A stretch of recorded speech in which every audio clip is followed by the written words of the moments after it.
Ayan, shoutout nga pala, isa-shoutout na kita. Yung katransaksyon ko sa van, dalawang van, isang NB350 tsaka isang High Ace. No. Nag-chat tapos sabi ko cash on hand, 'di ba? Pag send ko cash on hand, di nag-meet up.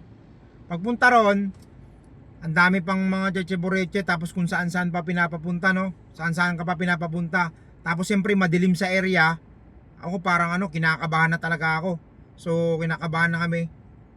Talagang yung transaction na yan, first time nangyari sa akin yan. Sabi ko kasi cash on hand, pinakita ko yung cash, okay naman. Alam ko nakapalo ka dito sa page ko kasi kilala mo ko eh. Kilala mo ko. Ngayon, sabi ko pasalamat na lang talaga ako at talagang walang nangyari, no. Grabe, ang daming mga gago ngayon, talaga, sa totoo lang. Pag ginago nyo ako, mas gago ako sa inyo. Tinan nyo yung nako, ewan ko na lang.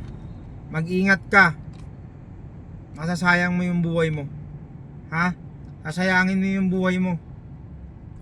Or kung hindi mo man ako matsambahan, baka ikaw yung matsambahan ko, ha? Kaya mag-ingat ka. Kaya ako kahit ako saan ako pumunta, dala-dala ko tong mga bata-bata ko, ha. Hindi ako sa nagyayabang pero protection ko to. 'Di ba? Protection ko na to, may protection pa tayo nito, no?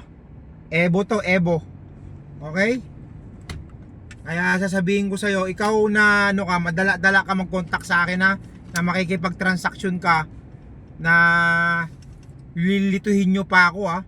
Aanuhin nyo pa ako, alam nyo may dala akong pera, ha. Alam nyo may dala akong pera pambayad sa banyo. So, sige lang. Makakahanap din kayo ng katapat nyo.